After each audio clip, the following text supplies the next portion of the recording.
காளி வெங்கட் ஆமா சோ ஒரு நண்பர். ஆமா. சோ அவரும் நீங்களும் சேர்ந்து ஒரு படத்துல நடிக்கிறீங்கன்னும் போது ஆட்டோமேட்டிக்கா ஒரு விஷயம் வரும். சோ அவரை பத்தியும் பேசலாம். 2 பேருக்கும் இதுல சேர்ந்தா மாதிரி சீன் இல்ல. இவர் கிஷோர் சார் கேட்டார். உடனே எனக்கு ஒரே ஏன்னா ஒரு நாள் தான். ஏன்னா நீங்க பாத்தீங்கன்னா சைனா அவருக்குன்னு தனியாவே எடுத்திருப்பாங்க. ஆமா. உடனே நான் என்னன்னா நான் கேட்டேன்னா வருவேன்னு இப்ப நான் கூப்பிட்டாம ஓடுவேன் அவர்கிட்ட. நான் இதுவரையும் அவர்கிட்ட அப்படி கேட்டதில்ல தலைவர. நீங்க கேளுங்க கேள்ல அப்படின்னா நான் என்ன மறுபடியும் கேட்கிறேன். ஏன்னா இது ஒரு 10 நாள்னா நானே வாங்க தலைவா வாங்க அப்படின்னு நான் கூப்பிடுவேன். அப்படின்னோடனே அவர் ஏங்க ஒரு நாள் நான் வரேங்க அப்படின்னு அது ஒரு உண்மையிலே பெரிய விஷயமா இருந்துச்சு. இப்ப கிட்டத்தட்ட நான் கூட யோசிக்க வாய்ப்பு இருக்கு.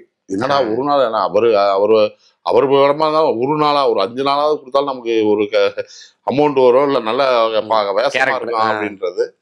ஆனா அவர் அதை யோசிக்கலாம் டக்குன்னு நடிச்சார். சூப்பர். ஏன்னா அவருடைய படங்கள்லாம் நீங்க சமீபமா பார்த்துருக்கீங்க.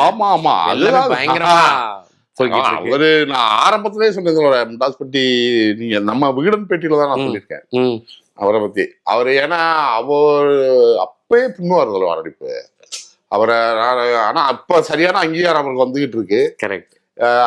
அதே லேட்டு தான் அவருக்கு முதலே வந்திருக்கணும். சரி அது என்ன கால சூழல். இப்ப அவரு கலக்குவார் தலைவர. அவர் ஹீரோவாவே ஸ்டடி பண்ணிடுவாரு. நம்மனால அது முடியாது. ஏன்னா அவரு இதா பெர்ஃபார்மன்ஸா மாத்திக்கிட்டே இருப்பாரு. எந்த இதுலயும் போய் ஜோன்லயும் இதாயிருவாரு.